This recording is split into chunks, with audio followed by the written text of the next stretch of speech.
காளி சுறுசுறுப்பான தெய்வம். அவளுக்கு தாமதம் கொஞ்சமும் பிடிக்காத குணமாகும். பயமற்றவள் காளி.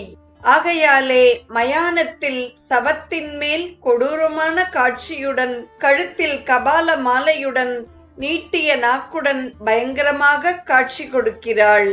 தேவியின் ஸ்வரூபம் கொடூரமாக இருந்த போதிலும் பக்தனிடத்தில் தாய்க்கு நிகரற்ற பாசம். ஆகையாலே தனது 2 கரங்களிலும் அபயம் வரதம் என்ற முத்திரைகளை தரித்து பக்தர்களை காப்பாற்றுகிறாள் காளி. காளி வழிபாடு பல்வேறு விதமாக அமைந்துள்ளது. அவற்றுள் தக்ஷிண காளி, பத்ரகாளி என்பவை மிக முக்கியமானவை. உலகத்தில் யுத்தம், பூகம்பம், வெள்ளம் போன்ற வேகமாக நடக்கும் செயல்களெல்லாம் காளியின் செயல்களே.